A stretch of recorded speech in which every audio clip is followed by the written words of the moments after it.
Hello there, and welcome to Time Traveling Team, the weekly podcast or periodic podcast where myself and Trish talk about everything Doctor Who. Now, normally we would be discussing a specific story, and Yes. if we're not doing that, we're rambling about a character departure or a doctor departure, companion or doctor departure. But there is one time a year where we just talk nonsense. Officially talk nonsense. Yeah, officially talk nonsense, which is our end of year, which will probably be going out in the start of the new year. Yeah. Because timing. So, for all our regular listeners, welcome. Thank you, as always, for keeping with us. And for all our new listeners, as Trish likes to say, we're jumping off point, but this is pretty much what we do. Yes. Yeah. So, we don't, like for this, we don't have anything set in stone. We've got a couple of questions from one of our regular listeners, Shane. Mm-hmm. Hello, Shane. Hello. Yeah, so, but then there's like other stuff I think that like I wanted to ask you about, and I think there's stuff that you probably wanted to ask me about in both terms of Doctor Who and our general interest levels as well. So, yeah. I think that we had mentioned previously that obviously, while we haven't gotten to Modern Who yet, Modern Who did have a departure yes, in the last 12 months that we can maybe touch base on our thoughts on that. Yeah, and there's also currently, so as of recording, the final episode of the spin-off hasn't aired yet, so we might just have a general talk about, there's got to be a way to abbreviate the war between the land and the sea, because when I'm messaging you about it, it just feels like, oh God, do I have to type this whole thing out? I mean, if it was me, Yeah. I would have just called it Kate. Yeah. Just Kate. Kate. Yeah. The Kate. Work for the BBC, so. Yep, the Kate and Russell Tovey hour. And if I did, Ireland would have access to BBC iPlayer permanently. Absolutely. That's a topic for a different day. Or maybe for a second. You'll also probably have said, oh, what the fuck is his name? Just give Steph Coburn whatever the fuck he wants to tell him to piss off so we can have an unearthly child. Yeah. So, will we do our listener questions first and then we can go into our randomness? Do. Okay. Do. So, Shane is also a lover of our other major fondness, which is Star Trek. So he's asked, would you rather be a companion to the Doctor, not a specific companion, nor a specific Doctor, or would you rather be an officer, not a red shirt, on the Enterprise D? Okay. I'm going to go, actually, Shane, the red shirt analogy only works in the original series. Yeah. So you're saying I can't be command crew of future series, but no, that's maybe an asshole. Although, to be fair, we was looking that way in Encounter at Farpoint because the first casualty is a fucking red shirt. True. Yeah. So I have an answer that's going to sound really silly. Yeah. I love Star Trek. Yes. I do. I love the idea of Star Trek. I love the idea of living in that future. Mm-hmm. The idea of being on the Enterprise, Deep Space Nine, the Defiant, Voyager, Discovery Island gives me the most unreasonable existential dread. Because it is in the vacuum of fucking space.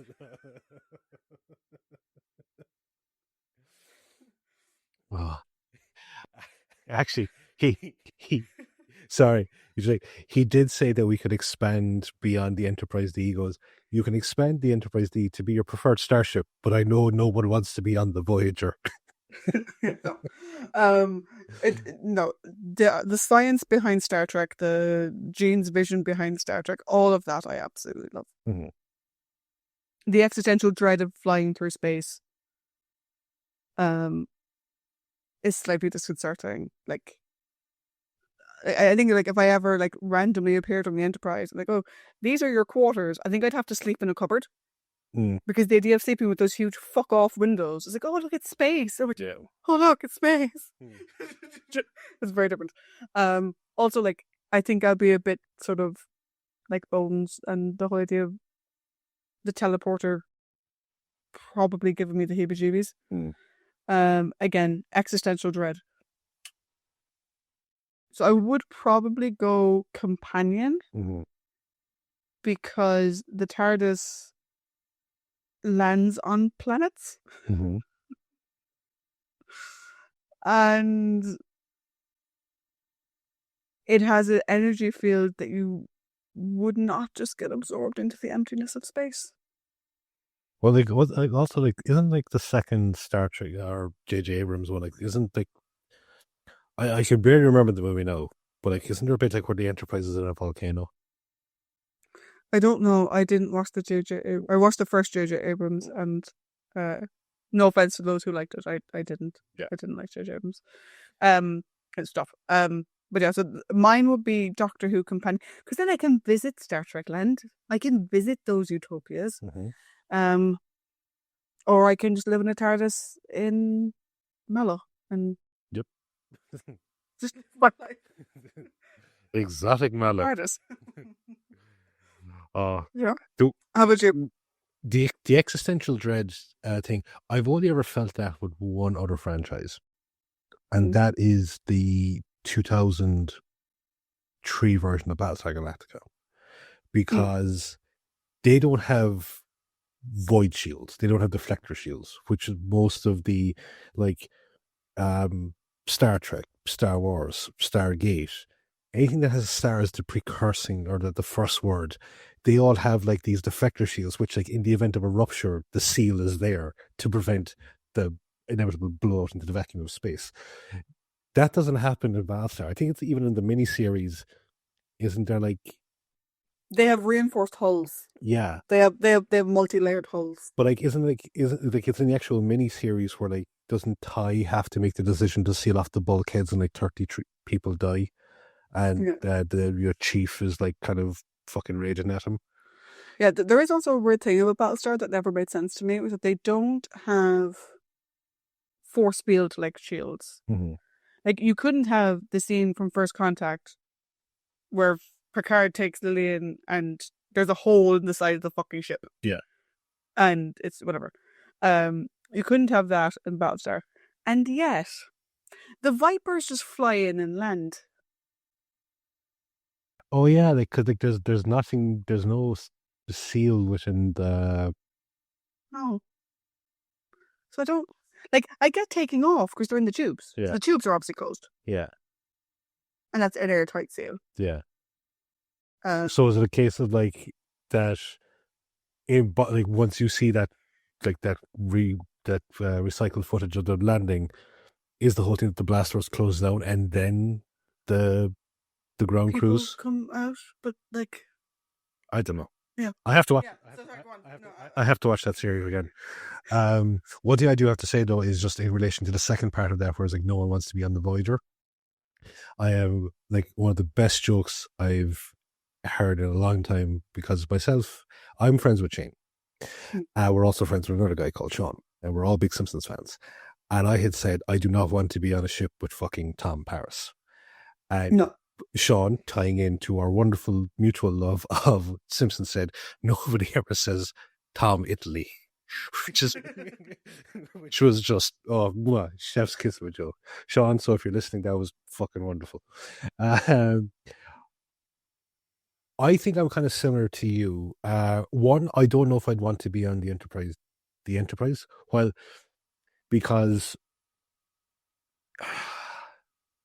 like it's the question that I struggle with the whole time is like, which do I prefer? Do I prefer Next Generation or do I prefer Deep Space Nine? And it's like Next Generation was my first love in terms of Star Trek, and it's the one that is always there. But I really, really like Deep Space Nine because of the change in tone, the change in style, the whole change in everything about it. And just being in this like a hub of multiculturalism, like in terms of in that far-flung future, is really cool. And I really like it. But I think I probably still would go with the companion side of things, because I don't need to worry about running into like a solar flare in order if I want to go back in time or not. Yeah. I think the benefit of picking Deep Space Nine, though, now that you think about it, is the existential dread is still there. But you do have a fixed planet nearby. Yes. So, for example, Mm-hmm. if there was a massive hull breach, Yeah.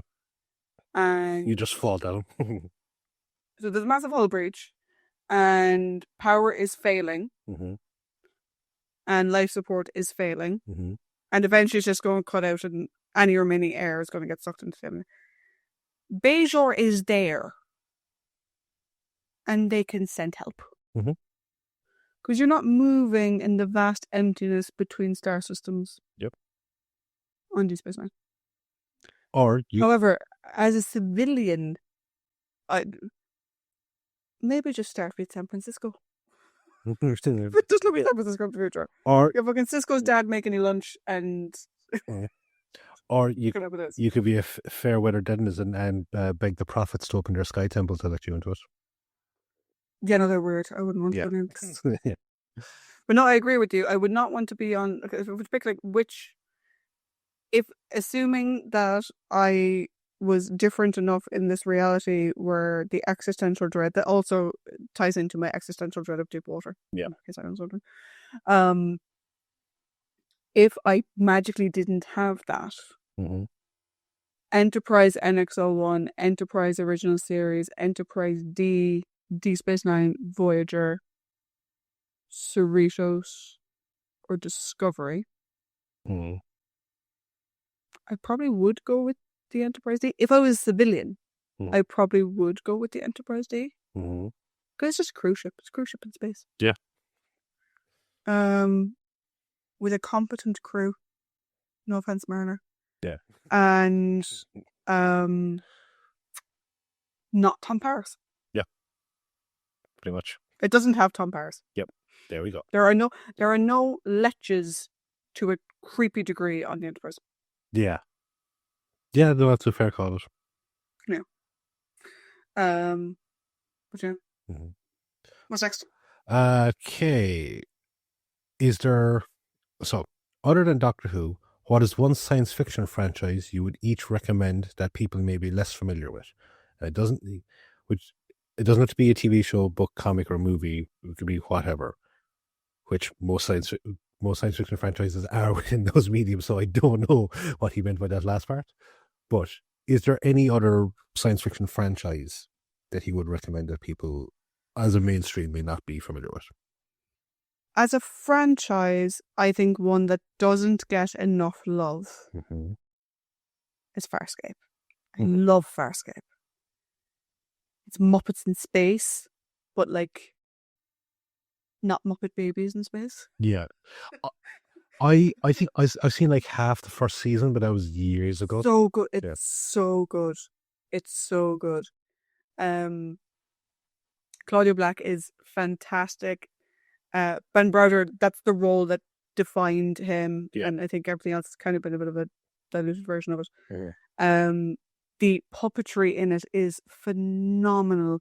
Storytelling is amazing. Special effects are very good. I mean, the interaction between puppets and real people is amazing. Farscape is one for me that I got into it totally randomly. I don't think anyone I was really friends with watched it. I think it was just a me thing. And I genuinely really loved it. So I think if we were to go for like a TV series, I would go with Farscape. In terms of a science fiction movie, we're not really come to. I think most of the science fiction movies I like are kind of generally the mainstream ones, like everyone knows. A science fiction book series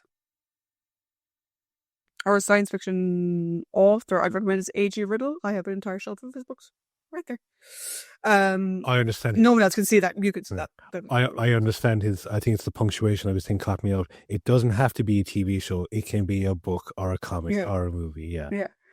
So A.G. Riddle writes a lot of modern science fiction, as in science fiction is largely set in modern day, but it has science fiction elements to it. So it can involve time travel, or it can involve other species, or can involve other planets and stuff like that.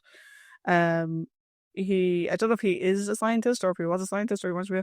There's a lot of quantum mechanics involved, and gene manipulation seem to be his two main things. Genome manipulation and quantum mechanics. And Then a book I have that I haven't read yet, was on my reading list, is one that I know Paddy's probably on your reading list as well, that neither of us knew existed up until we listened to a particular podcast, which is the works of Lucian of Somerset, who wrote possibly the original science fiction story.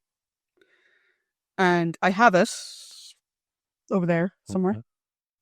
I do own it. I need to just make the time to read it. It was written 2,000 years ago. It has travel to space. It has interplanetary wars. It has all of this kind of stuff. It has, and I really want to read it. It has lettuce-winged birds. Lettuce-winged birds. Yeah. Lepidoptero. Yeah. So those are my things. So Farscape, movies. I don't really have anything in particular movie-wise. I think most of the science fiction movies I like, everyone likes. H.G. Riddle, and if you're a fan of the classics, Lucian of Somerset. How about you? So I think there's like 3 sci-fi franchises that I would have loved to have gotten into, and it's just laziness on my part. It's not laziness. It's I am. Oh, what's that thing where task paralysis? Because there's so much stuff out there that, like, I want to watch Farscape. I want to watch The Expanse. I know that our mutual friend Chris would love if I watched Babylon 5 so that he could talk to me about it. Because I like a lot of that stuff when it marries the wonderfulness of space opera, but also brings in like the geopolitical, slightly religioso factor. I think that's why I love Deep Space Nine so much, because it brings in these elements which are always really cool to interest. It's one show that I was struggling to think, but then there was one show that I loved, and I don't know how much love it got during its run. I know it was popular enough to be sustainable. Was Fringe. Oh yeah. I really enjoyed Fringe. Fringe ran for, I think it was like 5 seasons. But it dealt with like fringe science, but it had parallel worlds, it had genetic experimentation. It was almost like a weird, it will sound very strange, a campy version of the X-Files, because it had its continuing lore, but it also kind of had Monster of the Week elements. And whatever else, the cast was phenomenal. Like John Noble, Joshua Jackson, Anna Torv, the late great Lance Reddick, and I have to look up Kirk Acevedo. A lot of people might know him as Joe Toy from Band of Brothers, but he was excellent in it. He was a great character, and I won't give him much spoilers, but yeah, he was really, really good. But the performances week on week were fantastic, and it also had Leonard Nimoy in it, which was great. Leonard Nimoy as I won't say he's not a bad guy, but definitely not a good guy. Books. There was one book I read years ago, and it is fantastic. I recently got the sequel to it, and I can't wait to read it. But the book was called A Long Way to a Small Angry Planet, and I recommend it to you. But it's basically about the crew of a ship that it's their job to make the tunnels for hyperspace. So they're the ones that plot the going from point A to point B in a whole thing. They're essentially reality miners or space-time miners. But what is great is that this crew is made up of, like, there's loads of different elements. Like, there's a guy who he's made the AI of the ship, but he loves it.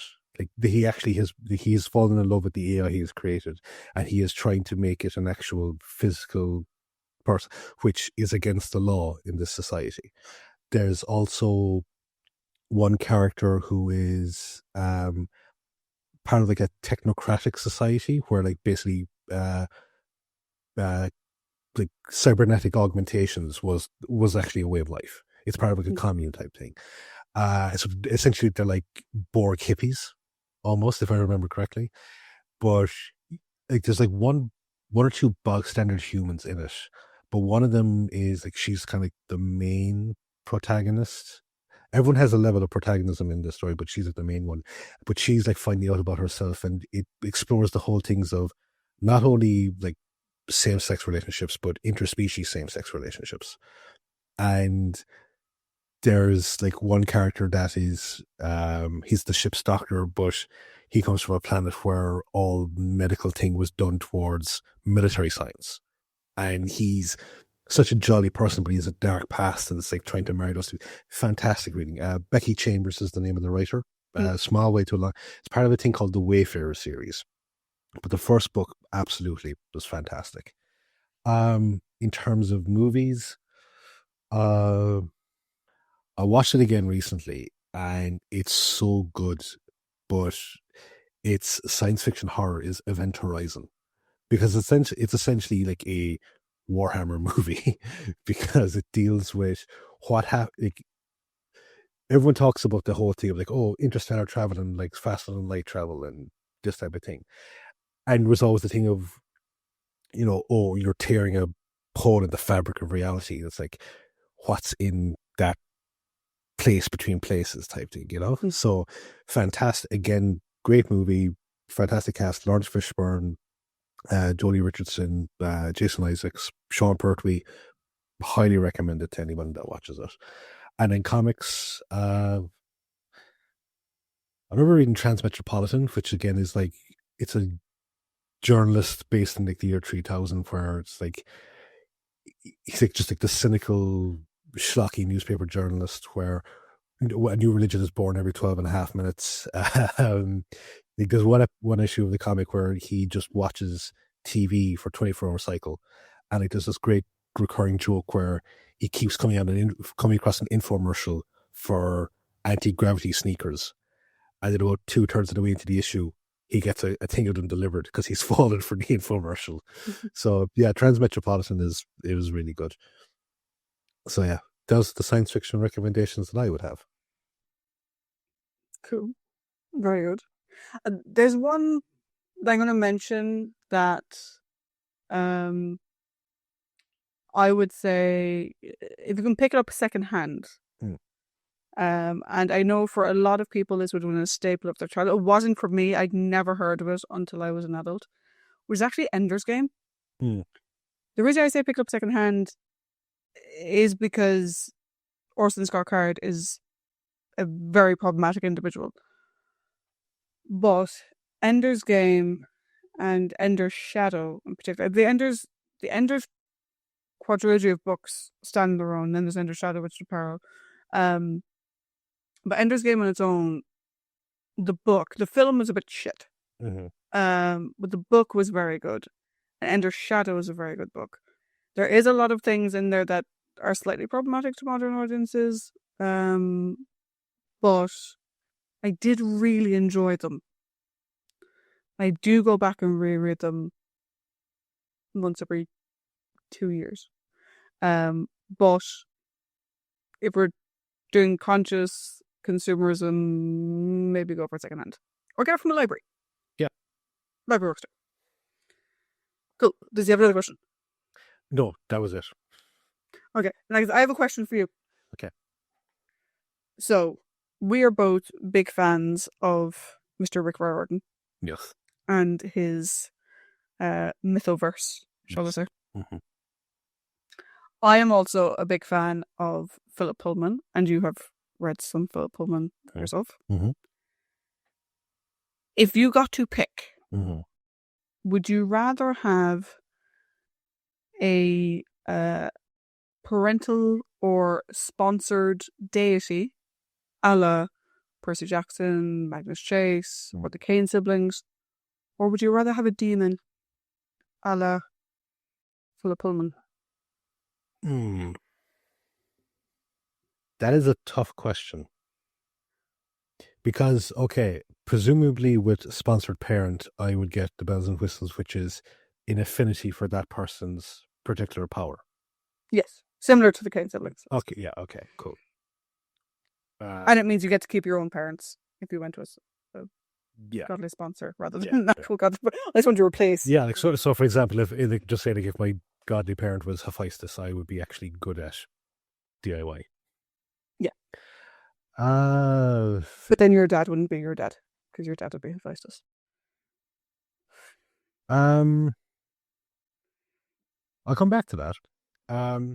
No, because like it, I suppose like in a lot of media you see like your dad, like it's, oh, what's the whole thing? I can't get the actual. I have to look it up because there's a way that it's said. You have your father and you have your dad. No, it's from the Because movie. your dad can still be your dad. I'm only being. No. It's from the movie Boys in the Hood. I'm just imagining your dad now saying to you that, like, Hephaestus may be your father, but he ain't your daddy. Yeah. No, that's the whole thing. At which point, like my dad would probably, oh, Christ, like first of all he'd butcher the name, and then he would make such a. But that's the thing is like when like anyone can be a father, but only a person that raises you will be your dad type thing. Yeah. So the other thing, I think I would probably go with the sponsored the sponsor because. Philip Pullman did such a really good job of like, no, correct me if I'm wrong, a demon is an extension of your soul. And the further you get away from them, the more ill you become, but also like you feel their pain. I don't know if I could handle that. Like, because like, well, first of all, my demon I think would be like a fucking like 7-foot tall gorilla because I just love them so much. But also there's the thing of like, you can still technically live your life with the sponsored parent because like, you know, and like, yeah, okay, they're not really, you're not your biological, but at the same time, as I said, whoever is the parent that raises you is the person that's stuck around to fucking take on the task. Very much in the same way like that Paul, Percy's stepdad, is like, yeah, that type of thing. So yeah, whereas the whole thing of like this other being tied to you, that your fate is their fate, is in one sense it's, you know, oh, like it's a romantic ideal, but also there's a lot of pain and there's a lot of trauma and there's a lot of everything there. So the upside, I think there's more upside to the sponsored parent side things than there would be the Philip Pullman verse. How about you? I go with a demon. Yeah. It's like having a pet. Yeah. But not. I don't think they actually eat, so you save on bills. But the idea of having this other part of you that like knows what you know, but also often represents the parts of you that are slightly more subconscious. So, if you're not a very brave person, often your demon might be braver than you are. It's, you know, this sense of companionship or whatever. Like my only issue is like, I mean, you said that your demon would be like a 7-foot tall gorilla. You don't get to pick. Yeah. Right? It settles based on your personality. Because if I did get to pick, how could you have an orca as a demon? I don't see how that would work.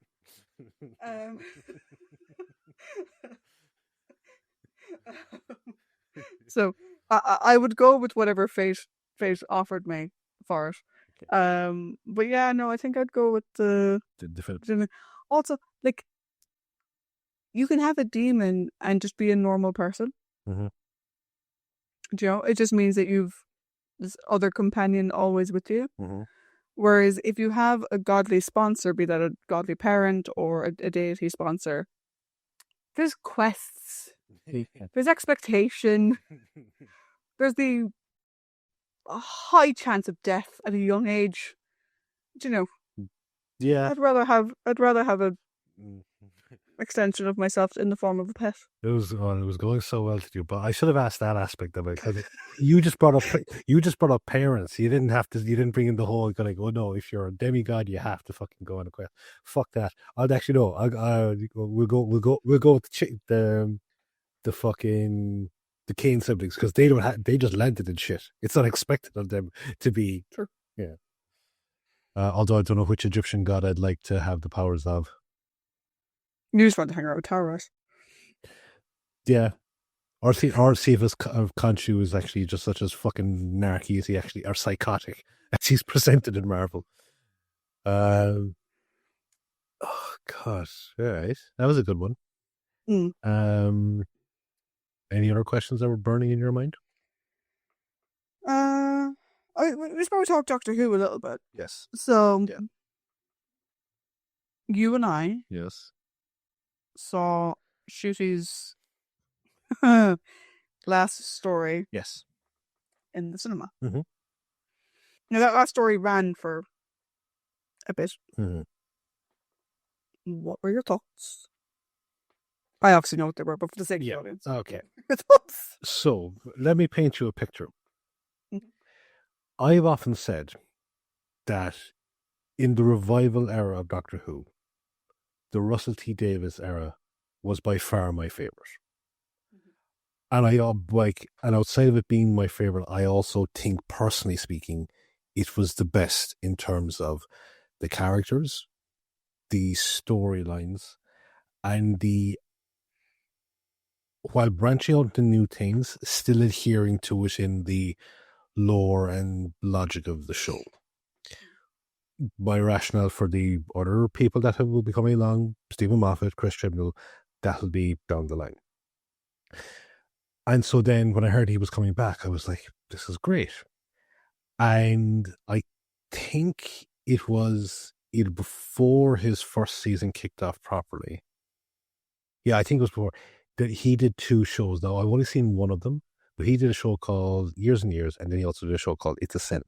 Now, I watched It's a Sin, really good. It's about the outbreak of the AIDS epidemic in the UK and how it affected the lives of, young people, and also the entirety of the gay community. But I was going, he's a great showrunner. When he has his vision plan, he's a great showrunner. He's a good writer, and he gets you invested in these characters. And you know, it's on first viewing, it's not here. The Russell of the first Russell T Davies era, and also the quality of like just standard television writing in terms of like It's a Sin. It's not there for particularly Shooty's run, and like there were some good episodes in. I think there are single good episodes in both seasons, but for whatever reason, he cannot stick the season finale landing.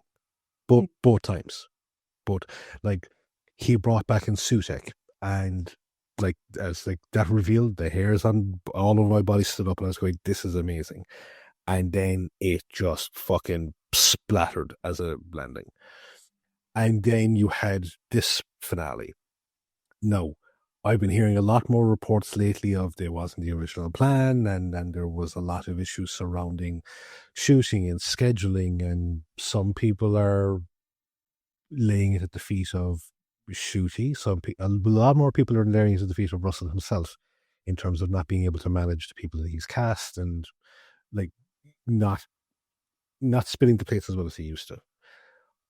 But I came out of that screening and there was reveals of like who these characters were, and there was returning characters, and I was really excited for it. But just all the pieces just went. It was a mess. It was like to this day I still don't know exactly what happens at the end. But there's also the whole thing, and look, it's not a secret. The finale of it ends with the Doctor regenerating into what appears to be a version of Rose Tyler. Now, cards on the table. I am not a fan of Rose. Um, going back through Rose's era through the podcast might make me a fan of her. I don't know, because there was a lot of companions that I kind of hand waved away before, but since doing the podcast, I've looked at them with a more critical eye, and I've grown to really like them. I.e., Perry. Perry was someone that said, "That's late 80s. She was just something for the dads." No, Perry's a great character. I really like Perry. Who knows? The same might be the same. That might be the same for Rose. But I have never really understood the fascination with Rose. She didn't really click with me as a character. I have issues with her as the character. So, and it kind of begs the question that I know it's probably for the more modern audiences, because Rose was the poster girl for so long, is why would the Doctor choose to regenerate into the form of one of his companions, and specifically that companion? So, all in all, I have not felt the urge to go back and watch anything from Shushi's era the same way I would have done with David or Chris. That, no, it'll be a while before we get up to that era. And I think, like, I might decide, you know what, I wouldn't mind watching Boom or Dot and Bubble, because, like, I liked those particular episodes. Or what was, the Well, that one. Like, there's a handful of them. But again, it's a shame, because we'll come to a situation now where I may have to kind of give out about stuff, and it's like, but I liked Shooty, and I don't want it to feel like that he is the fault of why I don't like this era, or not. It's not that I don't like this era; it's that I didn't enjoy it as much as I was hoping to. How about you? So, I like Russell's original run. Mm-hmm. I like Chris. I like David. I liked it. I was against him returning because it felt like going backwards. It's the same as we've said that under Jonathan Turner, in what we're reviewing at the moment, it feels a bit stagnant. You're the same showrunner for fucking years. It just feels a bit more. In terms of how, so the original 4 seasons, I'm a big fan of. I have mentioned on many occasions that I wasn't a fan of Matt Smith's run, largely because I'm not a fan of Stephen Moffat.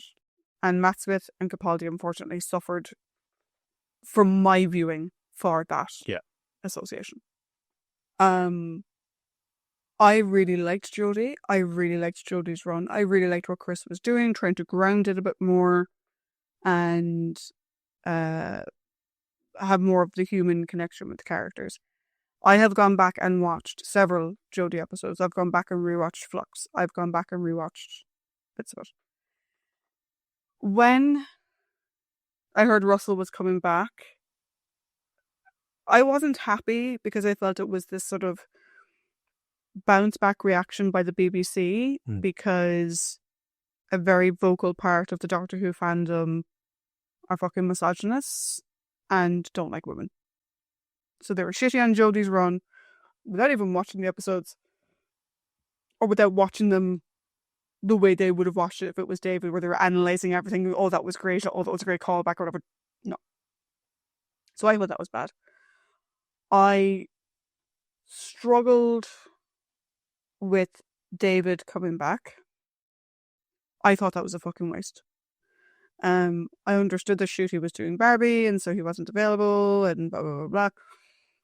But I think putting David back in kind of ruins what came before. I think it really ruined Shooty's opener. The episodes that David had, I think Shooty would have been amazing in them. Mm-hmm. Particularly the giggle, where the toy maker is saying like, oh, what about Martha? Or what about this person? Or what about this person? This person died and this person... Like, you find like Shooty's Doctor reacting to that is very different to David's. Also, it opens up a whole thing around there's now a version of the Doctor with the TARDIS just living in the outskirts of London. Right. I was really excited for Shooty. And I actually quite enjoyed Shooty's first season. There was bits of it that I enjoyed. I liked him with the Ruby. I thought it was really good. End of the season, Sutek comes back. And I'm like, oh my god, this fucking Sutek. Fucking failed the landing, in my opinion. Sutek has been attached to the TARDIS the entire fucking time. Are you fucking shitting? Fucking crouched on top of it like a fucking gargoyle. Goes later on, I'm sure. Made no sense. Alright? So you had the big reveal, but he had no idea how to fucking deal with it, which I thought was a problem. So it didn't stick the landing. And also, I think where the Russell T Davies V2 era is struggling, on initial viewing, and remember, this is on initial viewing, right? The long form story Like Eccleston's season, the Bad Wolf was Mhm. dotted throughout, and it ended on a fucking dinger, Mhm. right? The second season, the build up of Torchwood, very well done. Mhm. The whole thing with Martha, the woman who walked, the Dr. Donna, all done really well. I don't think Moffat did it as well, but some seasons I think Moffat hit the mark. Some seasons I think he didn't, but you know, he was sort of touch and go on some of them. Mhm. But I don't think the original Sutek reveal and then the build up to Sutek and the Rani and whatever in the second season, it's like he's lost that ability to subtly tell a long form story. Yeah. No, I agree. And the bit that bothers me the most out of all of it is in both season finales, he set up the return of Susan. Mm-hmm. And we did not see the return of Susan. And that bothers me. I have some personal issues with the way the companion was treated in his second season. The fact that Russell would write or would approve this character basically being reduced to she's a mum and she's forced to take on this mum role to a child she didn't actively create. And then the universe is rewritten that her whole life is around I have to get back to my child. I don't disagree with her wanting to get back to her child. I don't disagree with that part, obviously. But I disagree with they essentially threw that character away because Shooty wanted to leave. The idea of them having a child together that was wished into existence, I thought was brilliant. And having a third season of them and Ruby trying to find this child, only to find out that this child is Susan's mother, or whatever the original plot was meant to be, I think would have been amazing. The way they did it, I didn't like it. And then we have Rose. Or at least Rose's face. Get Rose's fucking face off my screen. I don't like Rose. Personally, I never liked her as a companion. And I'm not a big fan of Billie Piper as an actress, personally. Again, just not my vibe. Just not my thing. If you like her, brilliant. I think it's cheap and tacky that 2 regenerations in a row, Russell has just gone, let's go back to the old favourites. Open up new stories. Or if you're going to have the Doctor regenerate into a former companion, or to borrow a former companion's face for whatever fucking reason, why Rose? Why Rose? It doesn't make any sense. So, I remember watching part of the episode and the whole thing of the Wish World. That was really interesting. The whole thing with the glitches and the all the cups breaking and all this kind of stuff. That was all really interesting. It just didn't stick the landing, in my opinion. And who knows? Maybe when we finally get to it, when we analyze it proper, maybe there'll be bits that you and I missed. But based off the sort of behind the scenes that came out later on, I don't think we missed anything. Yeah.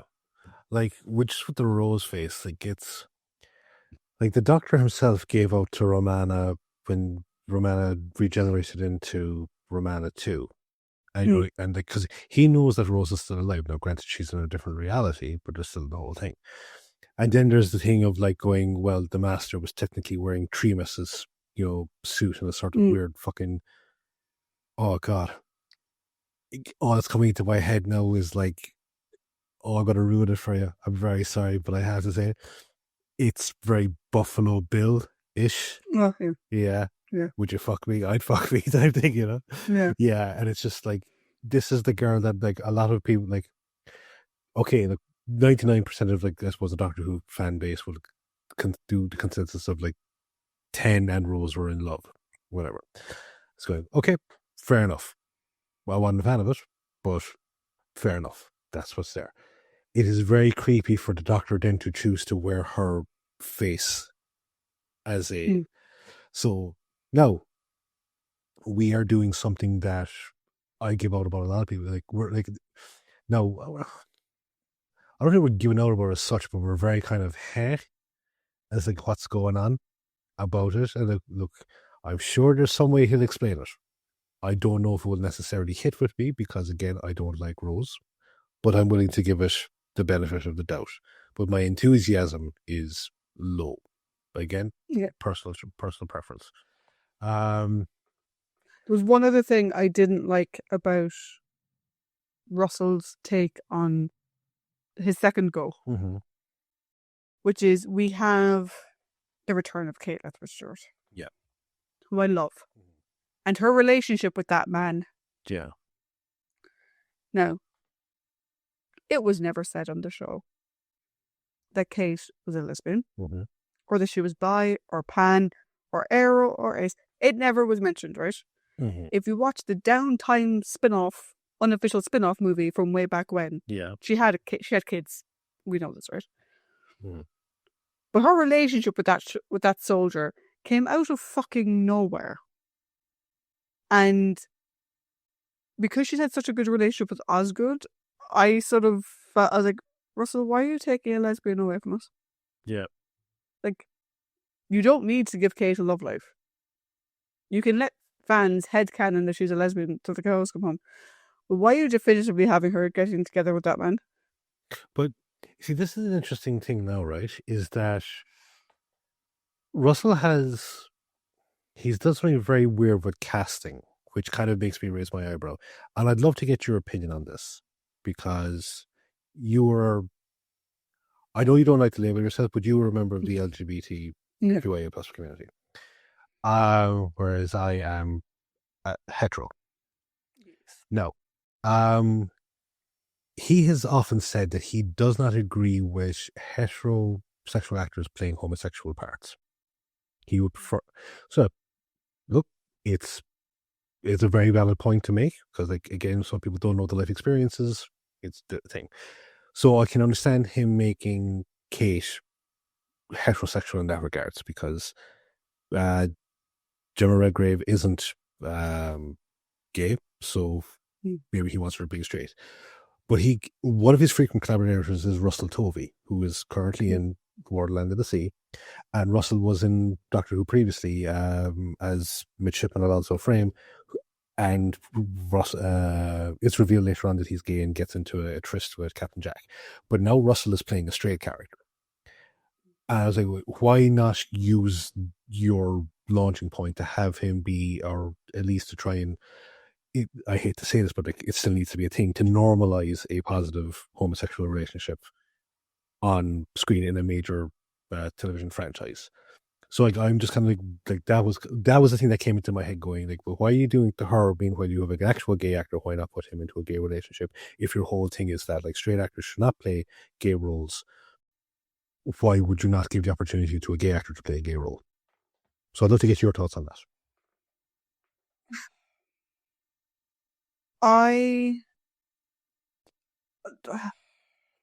It's a mixed bag for me. If you were writing, if you were writing a character, in a show, and their sexuality was not part of the show, ever, never mentioned, never hinted at, not fucking relevant. You go away and you hire whoever the fuck you want. Because you're hiring someone to play that character. And that character's sexuality has not been defined. Cool. No problem. If you're hiring someone to play a character where their sexuality is a core part of the story or the storytelling, I can understand the desire to try and find someone who can understand and who has lived that true experience. Absolutely. I will counter that with one thing. It's called fucking acting. Right? Yeah. And there's a very wibbly wobbly line when it comes to that. Do you know? If you're only ever allowed to play the ethnicity, sexuality, and gender that you were born with, or that you publicly identify with, depending on whoever's making the decision, no Irish actors would be in fucking anything. Yeah. Because there's no fucking movies, big large-scale movies or large-scale TV shows set in fucking Ireland, except for the ones that are only on RTE. Mm-hmm. Right? So I get a bit weird with it that way. Yeah. My issue with Kate, Mm-hmm. I like her and Osgood. I think they're cute and adorable as hell. Yeah. It was purely fans just making something out of nothing. Mm-hmm. Right? But I think it was interesting for him to say, I wanted to give her a romantic, like, spoilers for the Warped Inland. Her relationship with that guy becomes relevant. I'm not going to spoil it too much because its airing and distribution is very, very different. Yeah. It becomes relevant, right? It comes up, right? But in Doctor Who, it wasn't fucking relevant to anything. No. It was just this fucking tacked on thing that they decided to fucking do for no fucking reason. And if his thing is, well, of course Kate is gay, of course Kate is straight because Gemma's straight. No. Gemma wasn't hired as a sexual character. She was hired as a character. And so if the only reason he did it was because he didn't like people thinking of Kate as being a lesbian because Gemma wasn't a lesbian, that's some weird sort of inverted homophobia fucking bullshit. That personally I don't. Other people may agree with him and more power to them what to do. I fucking don't. Yeah. Her sexuality was not an issue when she was hired. Don't fucking make it an issue now. And if you're going to have it be, maybe she's canonically bi. Maybe he's going back to downtime and the fact that she was clearly married and had a kid at some point. And maybe he's taking that as his baseline of, look, the fans can say whatever you want, but like actually, if we go back in the history of the character is straight, so it's going to write her that way. Fine. But the relationship is also badly written. Yeah. Yeah. It's a very... And it comes out of nowhere. Yeah. And yeah.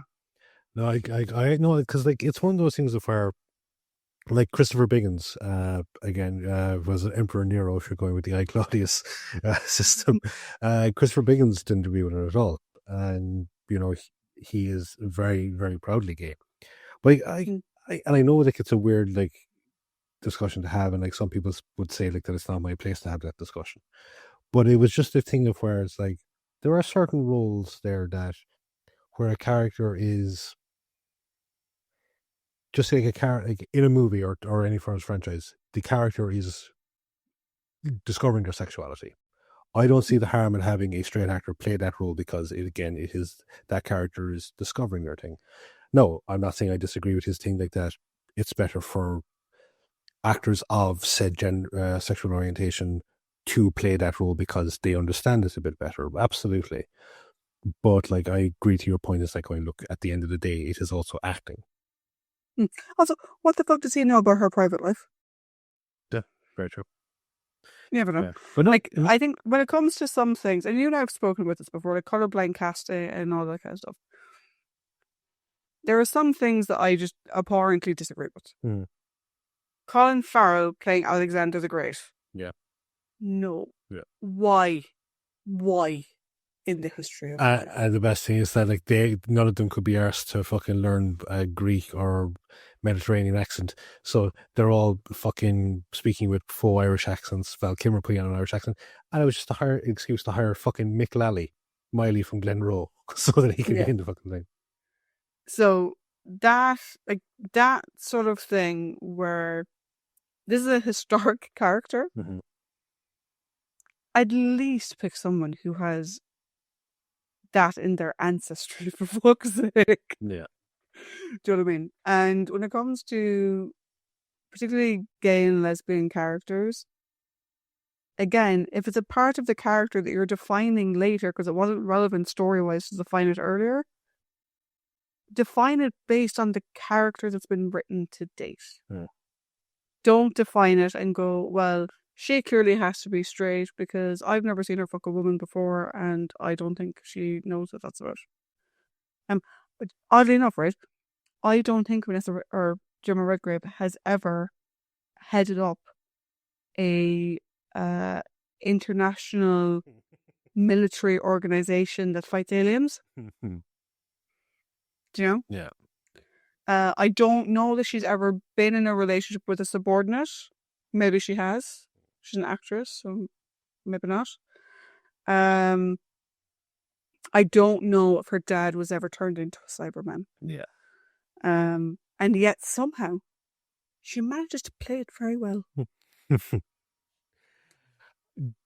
This is a weird tangential question because it just popped into my head there when you talked about Colin Farrell playing Alexander the Great historical figure.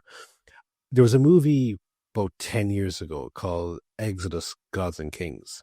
It's the Ridley Scott one, of which is like the more grounded retelling of Moses and the Israelites fleeing Egypt. And he was asked, like, because like this was, the mid 2010s, and there was the huge rise in backlash against either brownwashing or like brown face characters, or even like whitewashing certain characters, like the Avatar: The Last Airbender movie. But he had said like the statement of like, oh well, no one would come see the movie if I cast Ali whatever the hell, because it's another thing that I've been hearing a lot of lately. Do you go see a movie? And this is actually a question for you, I suppose. Do you go see a movie because A, of the actor in it, B, because of the plot of the movie, or C, a combination of both? Okay. For me, it varies. Yeah. Because I do tend to hyperfixate on certain people. At one point in the early 2000s or mid 2000s, did I watch every film that Keanu Reeves had ever been in? Mm. Yes. Did I know anything about those films? No. Did I watch every film that Carrie-Anne Moss had ever been in? Yes. Did I know anything about those films? No. Have I watched the worst D-movie tech war slop because Tori Higginson was in it? Yes. So I'm probably the worst person to ask this. However, will I go see a movie just because a character I like is in it, an actor like is in it now? No. For example, hold on to your butts. I have never seen a John Wick film. Really like Keanu Reeves. Never seen a John Wick film. The film does not interest me in the fucking slightest. What I don't do is I don't go see a film because of the director, the writer, or the producer. I couldn't give a Fitter's monkey without them. Yeah. Right? In terms of things like Troy, or Exodus, or Cleopatra, or whatever, I think there is the correct answer and the real answer.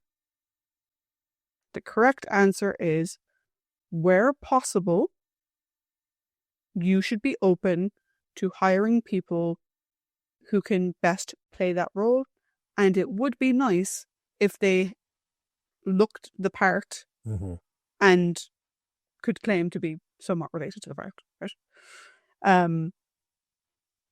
So don't just have Liam Neeson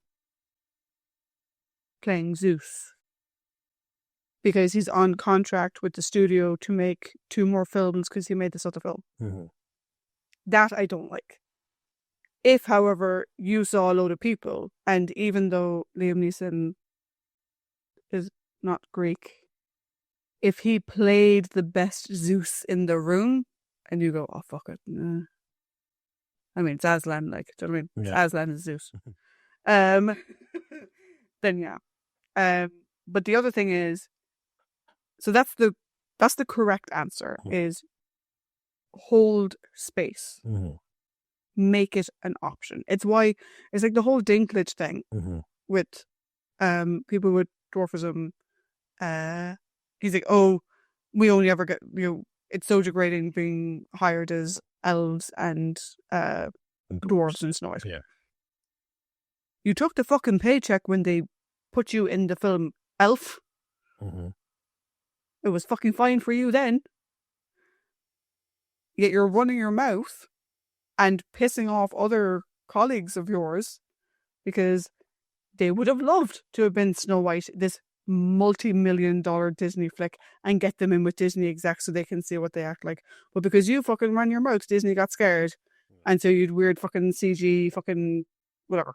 Because I remember an interview because before he went on Game of Thrones, one of his bigger, I suppose, more mainstream ones would have been he played, the character's name escapes me, but the dwarf character in Prince Caspian, the second Chronicles of Narnia movie. And he had a thing of where it goes, like, he doesn't want to be... The dear little friend. Dear little friend, yes. It's going to bug me what his name is. I'll look it up later on. But like he said, look, like, he doesn't want to be typecast as the actor that plays only like fantasy things. So it's going, that's fine. They obviously did Game of Thrones, but that character has the same genetic condition as he has, as opposed to being a fantasy-based thing. Absolutely fine. And then I suppose because he got so popular from that, he was taking on roles that are like for example, now they go about the whole comic book adaptation thing. Is he played Bolivar Trask, the creator of the Sentinels? No, obviously in the comics, Bolivar Trask is not afflicted with dwarfism. He is a standard tall person. But the counteract is that he has been played by 3 different people. Of like, one of them was Bill Duke, the fucking Mac from Predator, who is in the comics he's white. Bill Duke is black. Doesn't really matter. Didn't really do a thing.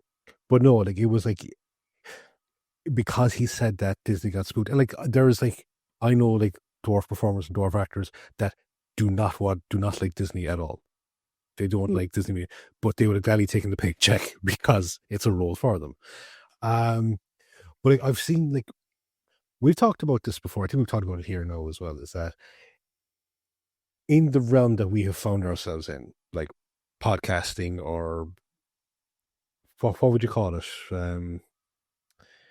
Media commentary. Yeah. There's a huge industry in basically rage baiting or fucking grifting or whatever the case is.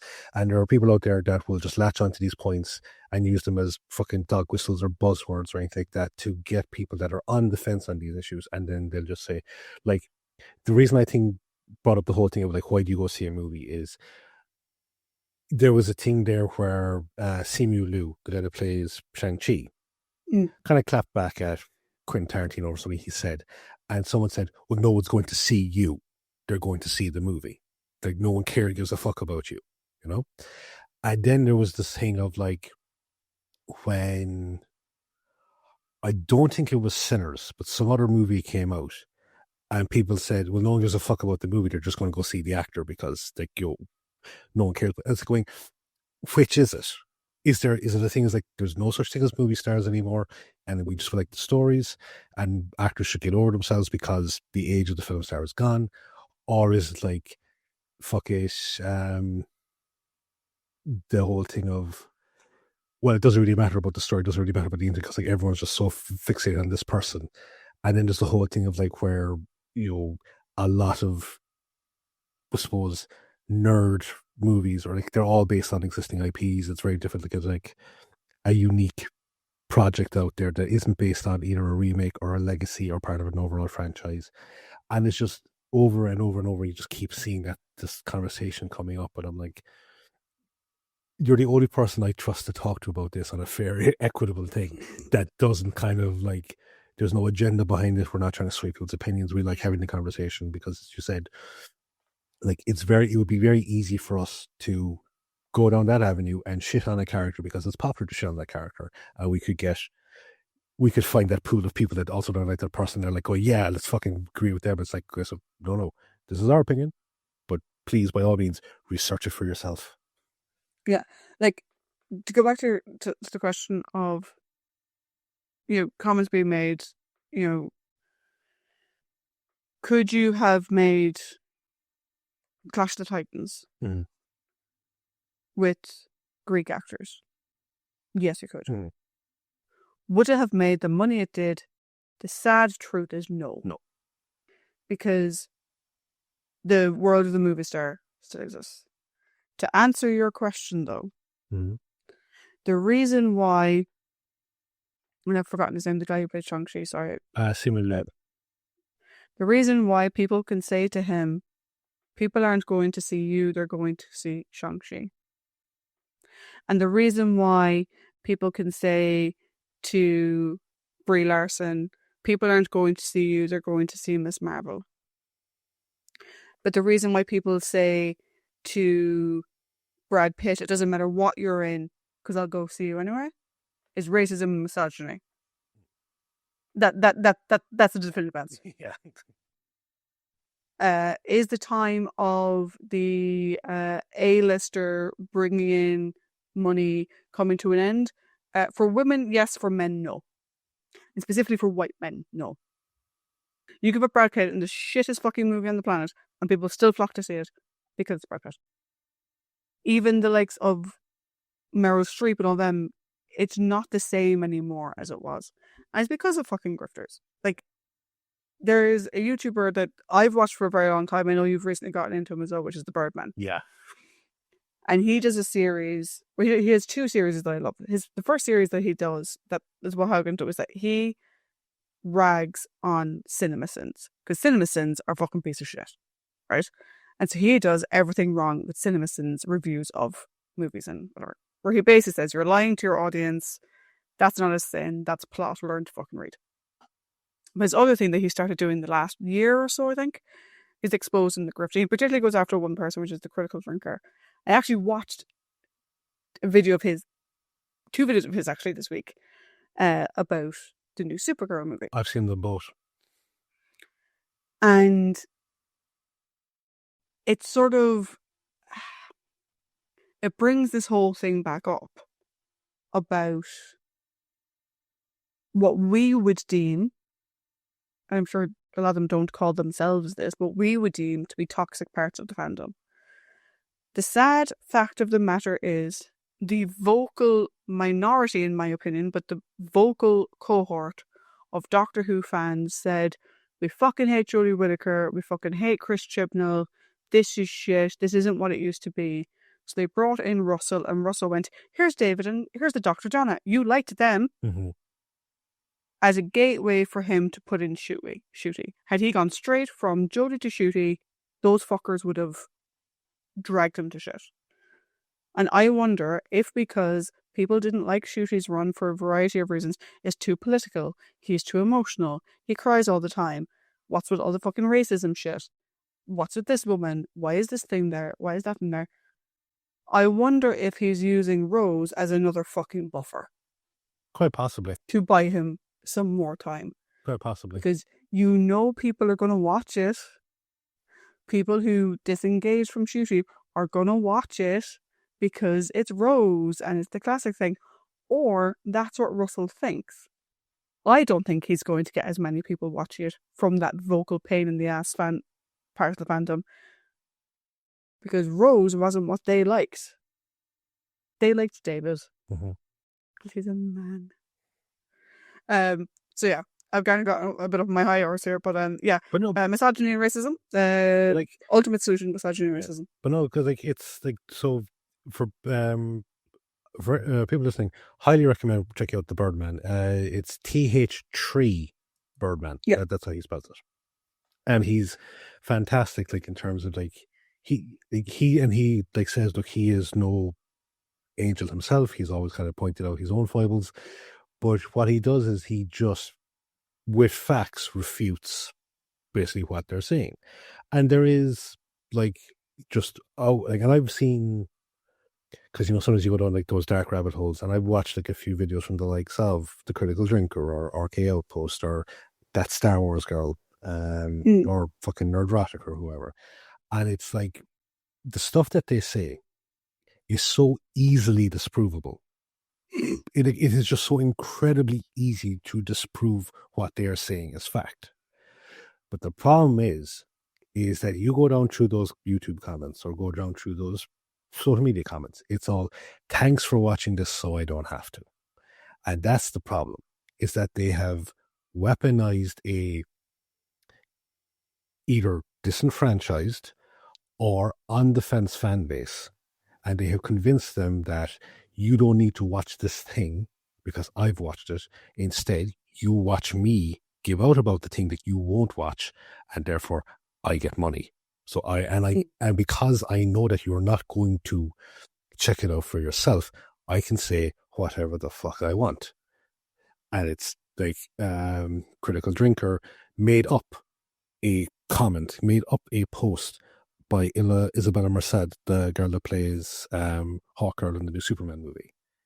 She never said the thing that there's no anywhere in any interview, in no social media post, she was saying like, oh, that it's like white men or whatever. She never said that. But he again says, and the beauty of like the Birdman's videos is that he caught him on Critical Drinker.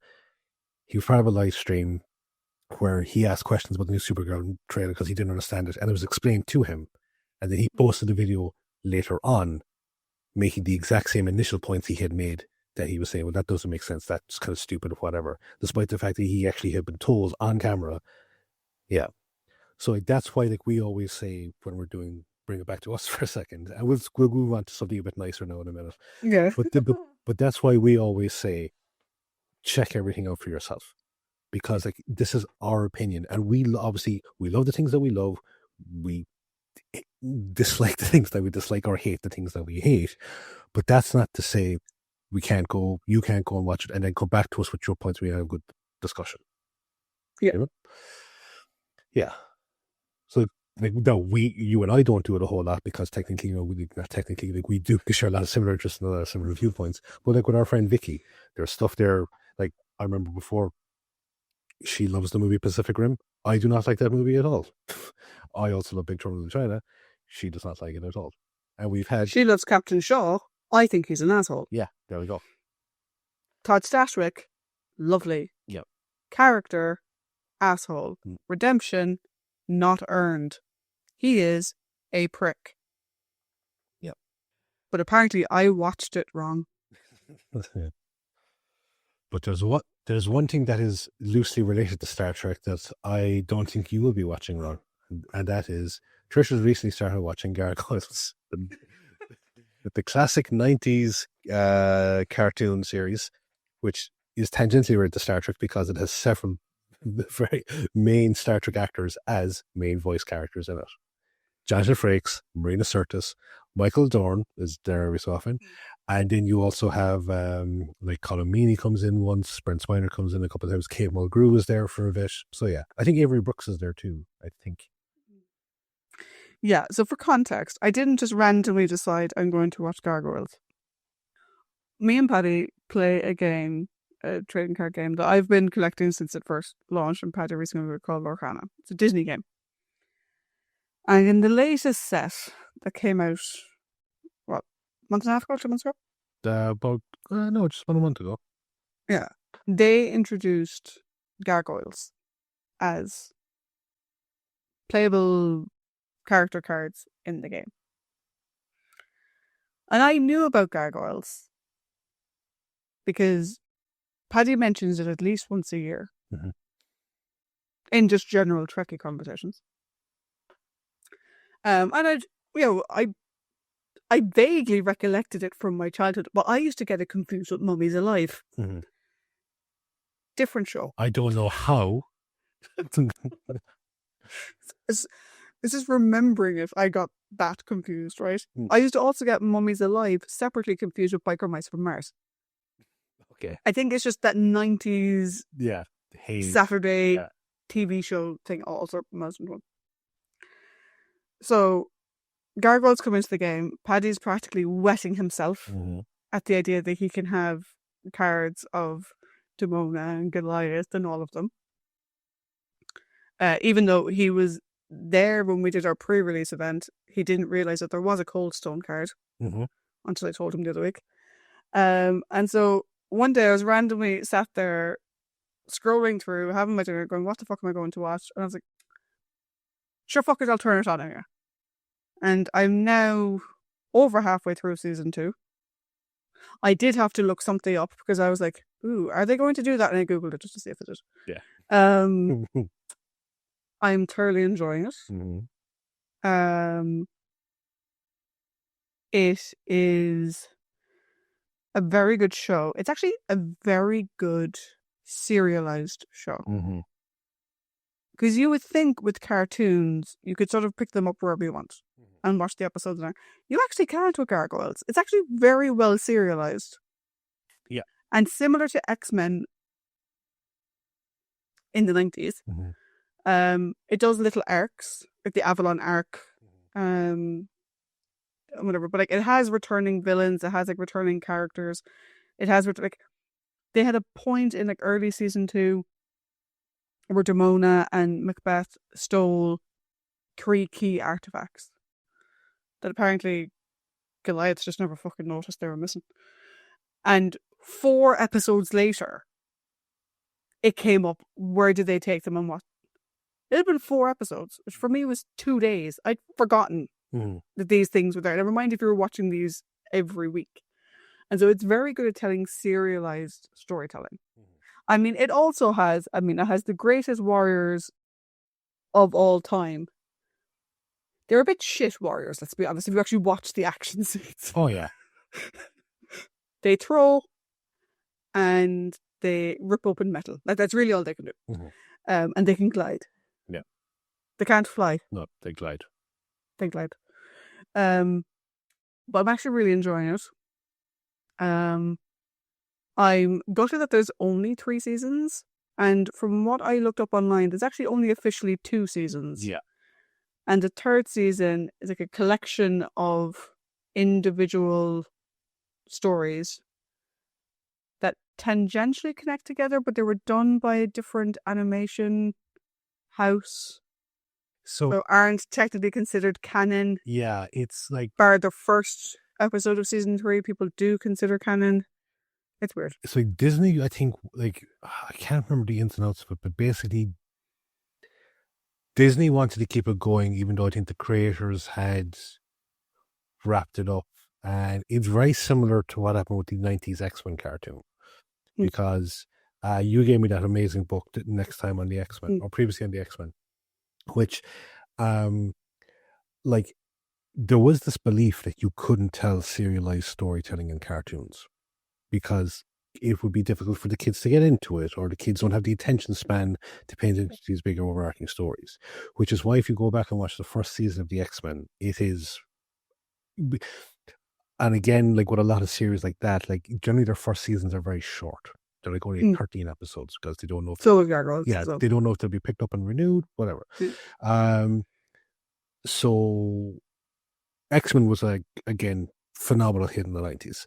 And Chaim Saban, the guy that basically created it, he was like behind a lot of the big kind of like Fox Kids stuff like Power Rangers and things like that. He kind of said, okay, 1, we're going to change the animation studio because we can do it for cheaper, and 2, knock it off with the serialized storytelling.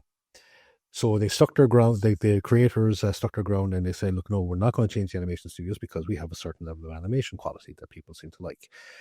And they kind of said, okay, fine, we won't tell the serialized stories, but we'll do it in the B plot, which is what they did. So they would have like these episode of the week, but there was a continual B plot running between Xavier and Magneto being caught in the Savage Land. So like 5 minutes of every X-Men episode for season 2 is them on their adventure.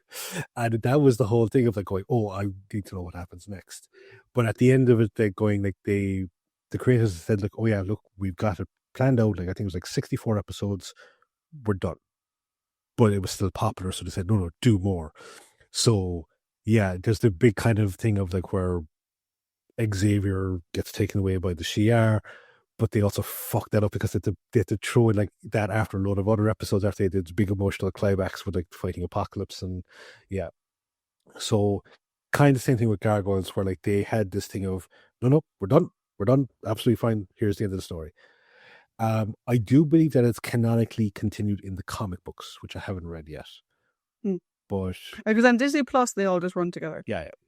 But when I looked it up, because of the thing that I had to look up, it was like, canonically this thing happens in season 3, episode 1. Mm.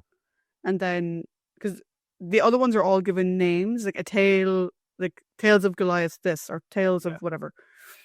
I was like, in Tales of Goliath, blah, blah, blah, blah, this happens. Mm. But technically that's not canon. And I'm like, huh? Yeah. It's a strange one. How the fuck is it not canon? But yeah, I'm thoroughly enjoying it. My favourite characters are Elisa, because she's a badass. Also, like, if we're talking about representation, half Native American, half African American, amazing. She's a badass. And Broadway. Yeah. And I love her and Broadway together.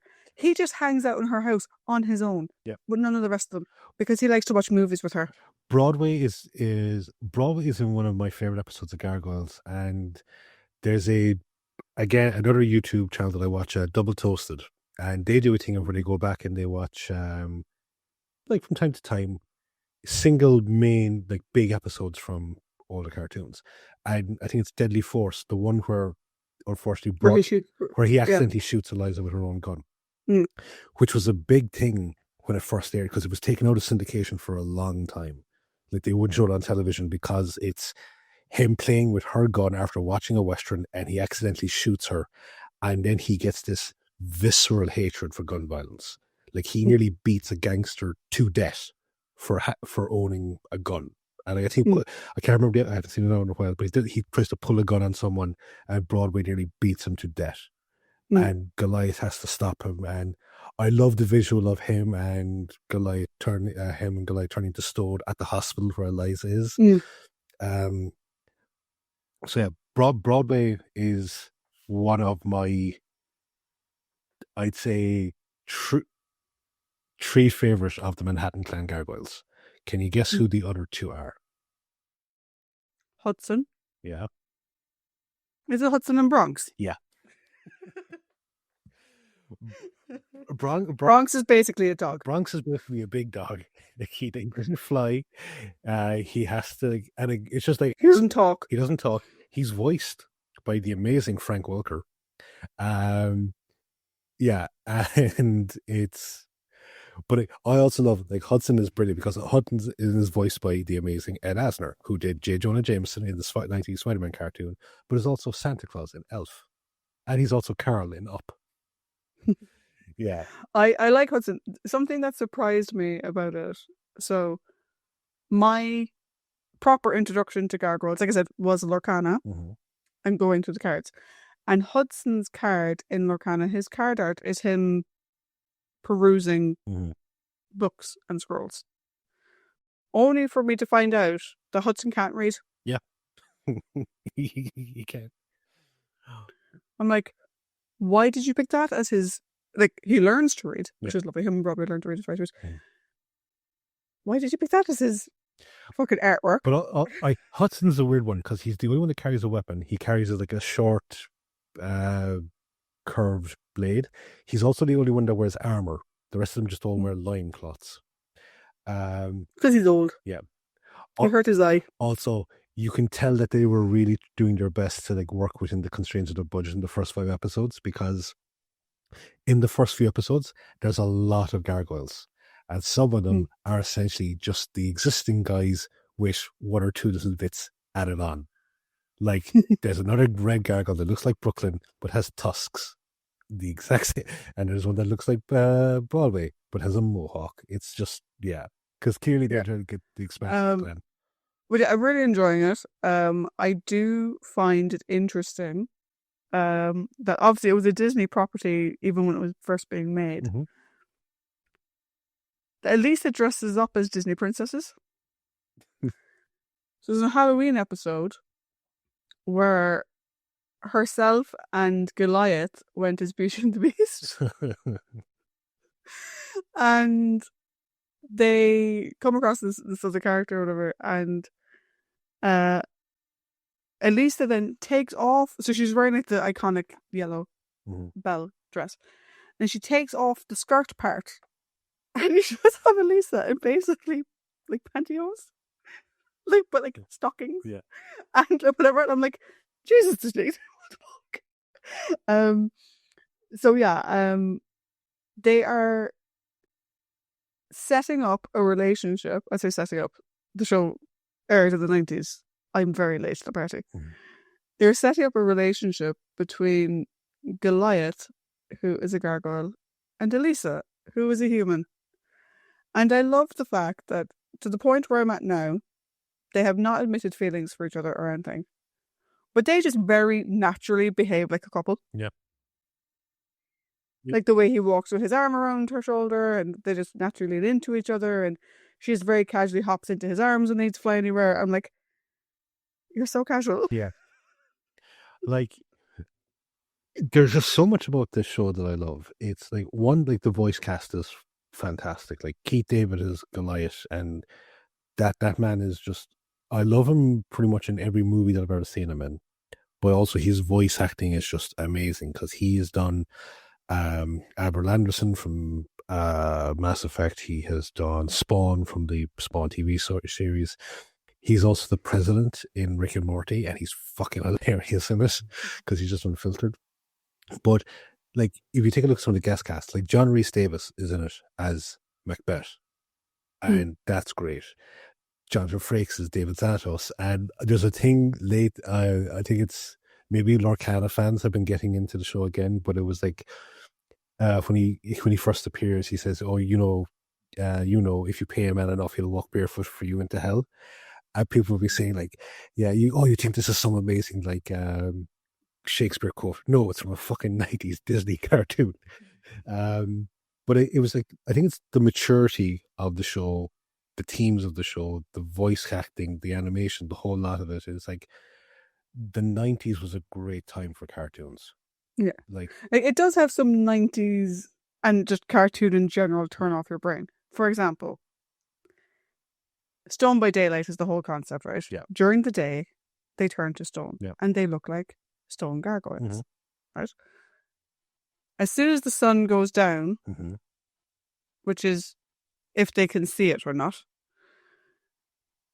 they turn flesh and blood again.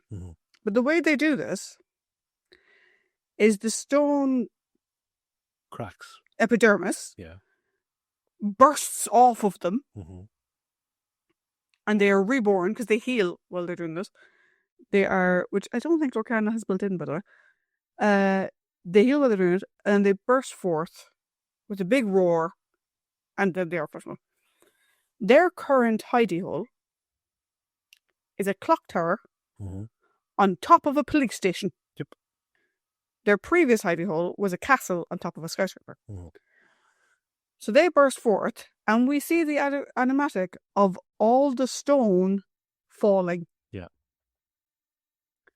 And then they scream really loudly. The suspension of disbelief is required.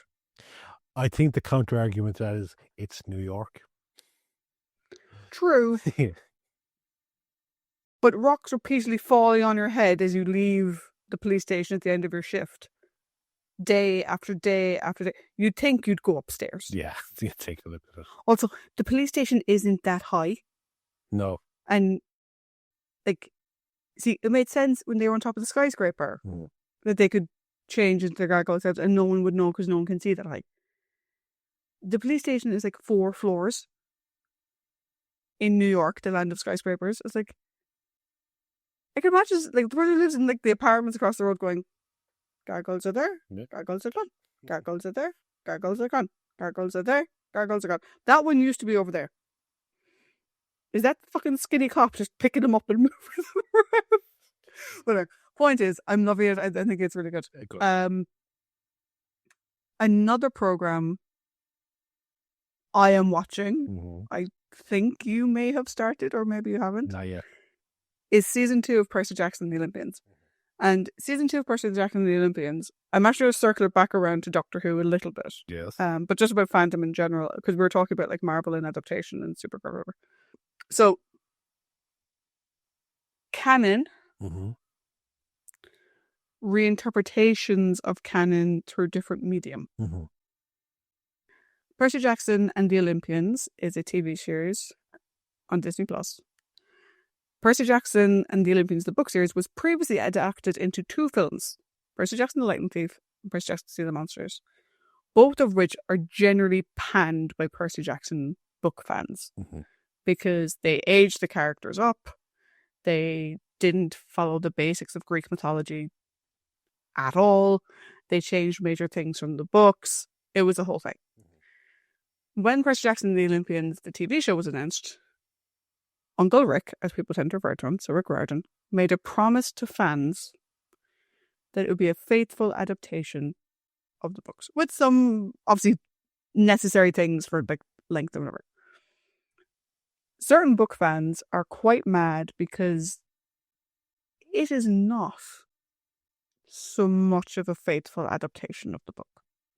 It hits all the same beats, but Percy knows things he didn't know before. There's a big change at the end of Percy Jackson Season 1, which is in the Percy Jackson the Lightning Thief book, where in the book Percy gets back on time. In the TV show he doesn't, which is a fucking massive difference.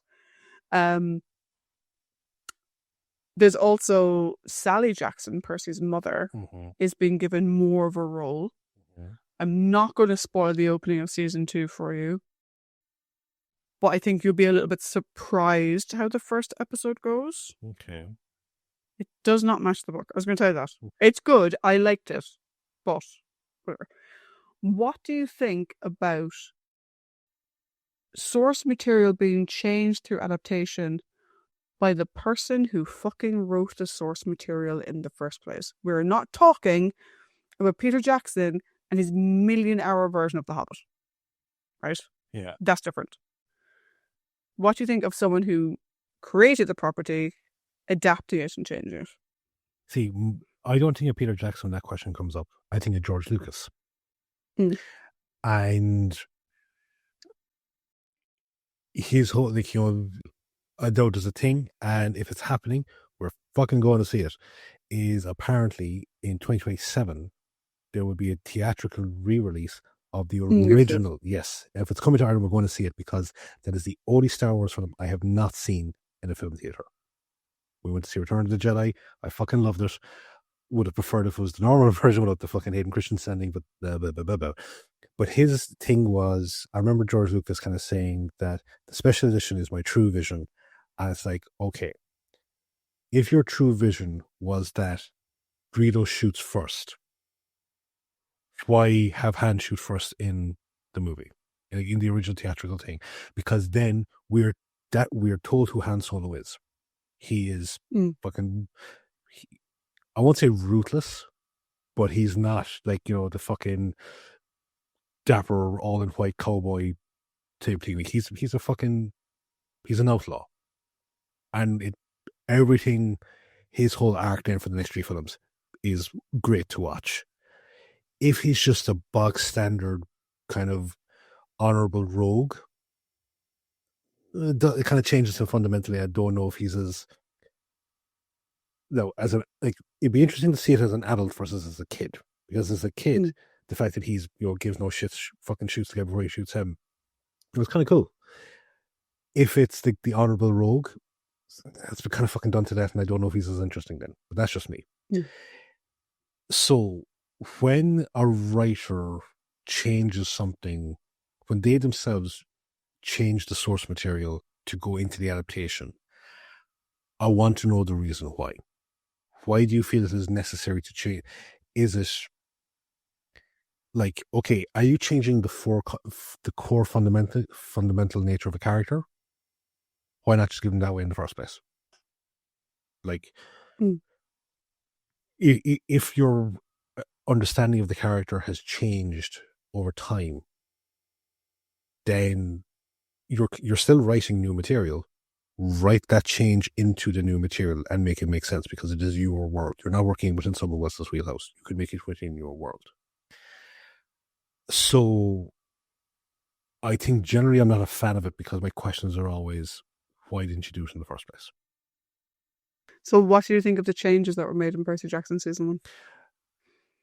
No, I haven't. Is that you did watch? Yes, I did. No, it's been a while, so I might forget some things. But one thing I did not like was the change in the family dynamic between Sally, Percy, and Gabe. Hmm. Because in the book, Gabe is a verbally abusive slob. And the whole reason that Sally is with him is that mortals exude essentially a fucking stank that hides demigods. And Sally was with him because Gabe is just so fucking obnoxious and noxious that it kept Percy safe by being with him. So she persevered through all that. In the TV series, Gabe is just a fucking whiny pain in the ass, fucking kind of like dole jockey, like he's benefit scrounger or whatever. And Sally is just sort of like, just shut the fuck up. I know you're not going to do anything against me, so just shut the fuck up. Which is fine, but I think it undercuts Sally's sacrifice for Percy. I think it makes, again, people might disagree with me, I think it makes Sally less of a strong character in the TV series than she is in the book. That's my opinion. Cool. So with that in mind, I do think that the Gabe in the movie was actually a good version of Gabe. Oh yeah, plus he's played by Joe Pantoliano, so yeah. Yeah, but he did it really well. He did. I think maybe Disney sanitized the character of Gabe. Because like you get hints of the Gabe from the book, but then you don't. So one of the things that apparently Rick has said was he's been writing these characters now for over 20 years. Like he's still writing Percy Jackson content. And if he had to go back, looking at what he did with the characters over this prolonged period of time, and knowing what he knows about the impact these characters had on people's lives, he would have made slightly different choices.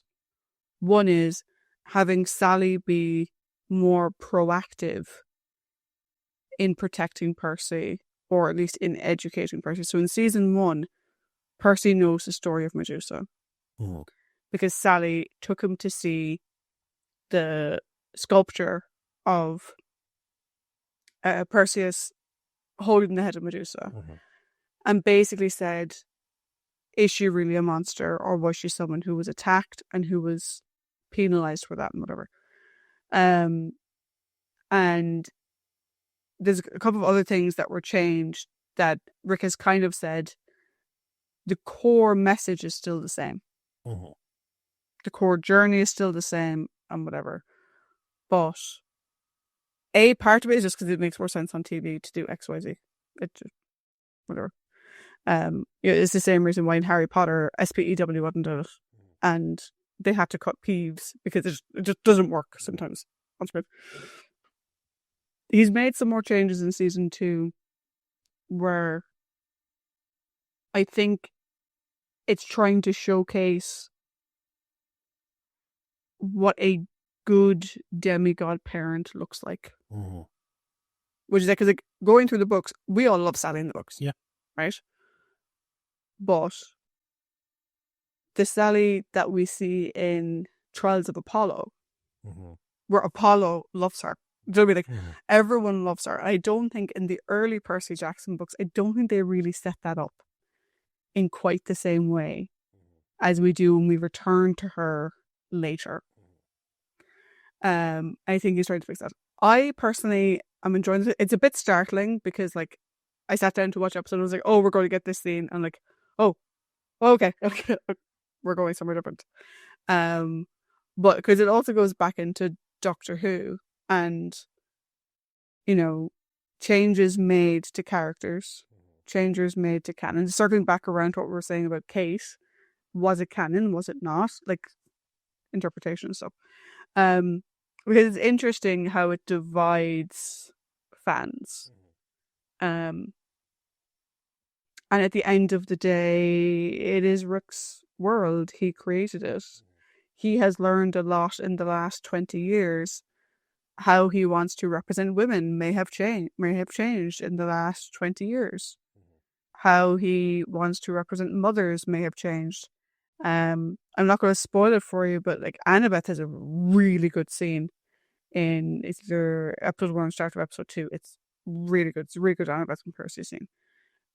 And I like that he put it in there because it shows more dimensions. Mm-hmm. You know, it's much more in line with the writing that we saw in Magnus Chase or the writing that we saw in The Sun and the Star, Mm-hmm. rather than what we saw in the first Percy Jackson books. But yeah, so we've been rambling. It's probably one of our longest ramblings. I think we've gone off on some random tangents that me and Paddy hadn't had a chance to talk about in private. I will say that this season of Percy Jackson, if it doesn't do one thing, it's a complete fucking write-off. So if it doesn't have the party pony scene, I'm going to be fucking annoyed. Okay. Yeah. So circling back around to Doctor Who. So in the new year, we are starting a new season with a new Doctor. Yes. That, who knows, maybe we'll finish his stories in 1 year. You never know. You never know. I think How many stories does he have? 12. Okay, yeah. I think I can manage that. Who knows? We might even get 2 Doctors in, because once we finish him. Oh, one was very short. Yeah, one of them. Very short. One of them is 90 minutes. That's true. But yeah, so we're going to be coming back with Sylvester, which is exciting. I will say, so like we'd said before, that I hadn't watched Peter Davison and I hadn't watched Colin before doing this. I have watched Sylvester. I got really quite into Sylvester and Ace, but this season I haven't seen. I haven't seen this season. I haven't seen Sylvester and Mel, so I have no idea what I'm wandering into. So that'll be fun. And yeah, is there anything in particular you're looking forward to in the new year, or is it just going to be general happy clappy? In terms of what, like in terms of the podcast, or in terms of in terms of the podcast, I can't wait for you to watch the first story of Sylvester's Run, because I think you'll piss yourself laughing. Because I know what's going to happen in it. Well, for the most part, I think you're going to fucking piss yourself laughing. Okay. I think for the new year, again, it's just like happy clappy. It's like we talked about it before recently. Like, we are very different to when we started. Like when we started, we were doing 1 a week, and when we were, we were recording 2 in the one go, and we were releasing them like once a week. Like, and I actually came across our old timetable, like our old release schedule. Where you thought that we'd be on, like we David Tennant by now. Yeah, we were meant to be, like, I'd say, at shooty at this stage. But like, as it's growing on, like, the one thing that, and I suppose, like, after a while, I was kind of getting worried that, are we doing the podcast at the service or whatever?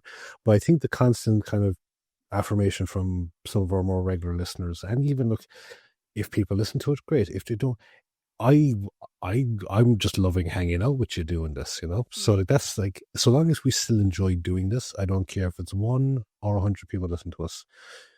So long as we're having fun doing this, I'm going to keep doing it. And I suppose, the only other thing is that, just you and me keep being you and me for the next however long, and for the foreseeable future. And looking for, like, we'll have the Mandalorian and Grogu to go to. We've got the Odyssey coming out, so we're definitely going to go to that.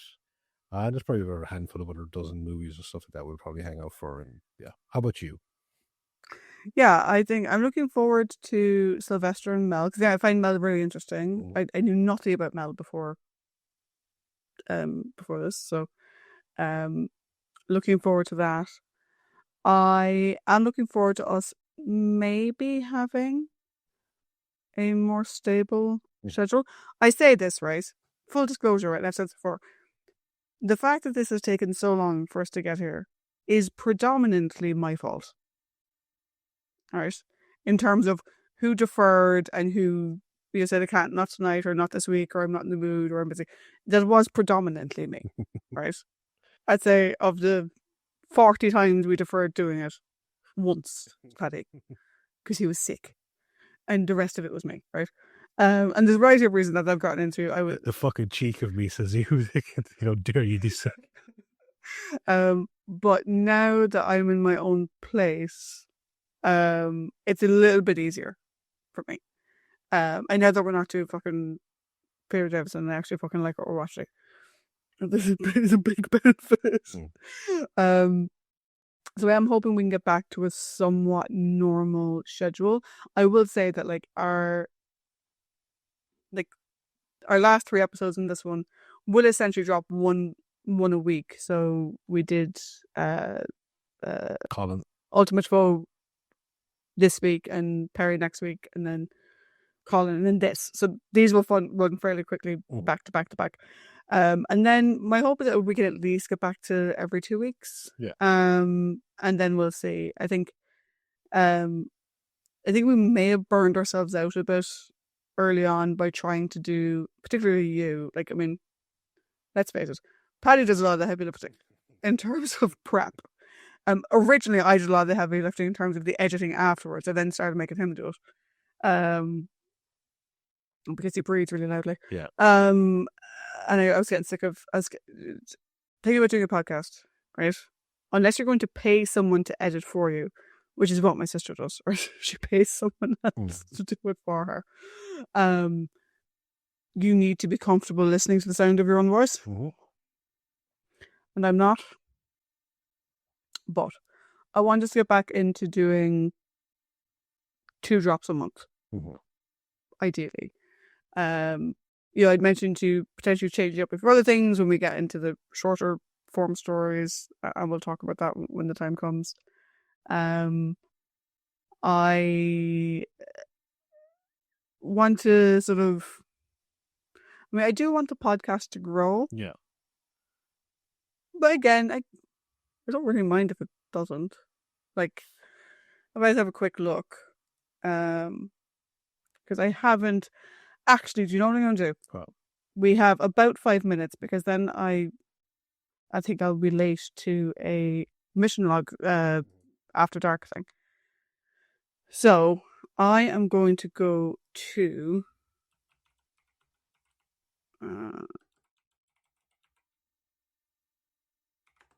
see if I can get into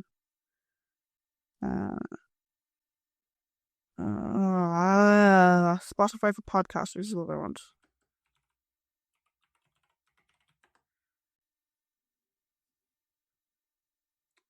Spotify for creators. That's what I was done. How did... Ooh, God. Let me in. Okay, so I'm going to do this. I'm going to move you over here. And I'm going to share my screen with Paddy. The rest of you is going to get me talking. But I'm going to share my screen with Paddy. And that. And we want this one. Sure. Are we getting screenception? We are. Yeah. We have our Spotify Wrapped. Yay. For 2025. So if we dive into this is probably the most random rambling we've had, by the way. Oh, definitely. So that's fine. It's loading. Okay. So 2025 Wrapped for creators. Let's go. So it was quite the year. Really, we did very little, so I'm curious as to that's down. Our audience increased by 36%. Hey. So hello, new people. You are welcome. Our total followers increased by 8%. This is specifically on Spotify. So again, hello, new people. You are welcome.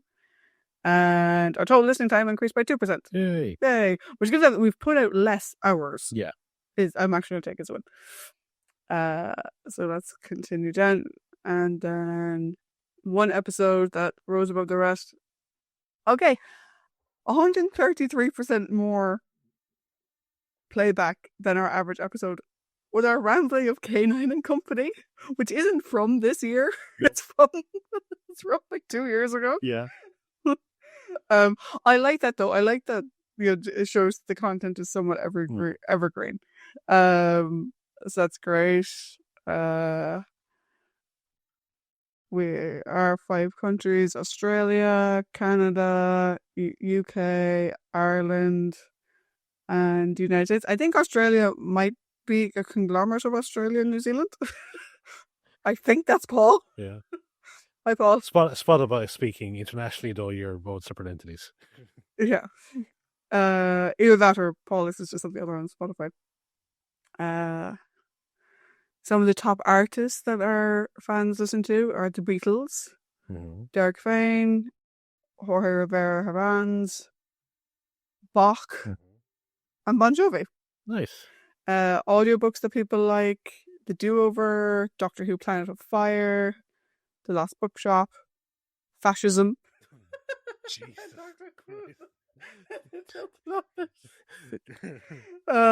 Other podcasts people listen to: What Went Wrong, Doctor Who Literature, Crinoid Podcast, To Watch Who, another Doctor Who podcast, and A Hamster with a Blunt Penknife, which is another Doctor Who podcast. A lot of Doctor Who podcast listening happening at the same time. Okay. This year, our show outpaced 68% of other shows on the platform. 13% of our listeners streamed 2 or more episodes in a single day, which our episodes are long. Yeah. Thank you. And fans listen to us longer than 72% of other shows. Again, our episodes are very long, but thank you. Thank you very much. And I think that's it. Is it? Yeah. That's it. That's awesome. And hopefully, so we should probably do this on a more regular basis annually. But that was our Spotify, which for a year where, let's face it, we didn't do a whole lot. Yeah. I'll take the win. Yes. Oh no, absolutely. And thank you to everyone listening. Thank you to everyone who's still turning up. Yeah. You probably thought that we'd jumped off a cliff or something. And yeah, looking forward to the new year and things going a little better. Yay. Yay. So, as always, guys, we will love you and leave you. And yeah. So once again, to my wonderful co-host and best friend, thank you very much for doing this with me. Thank you very much. And yeah, I'm looking forward to next year.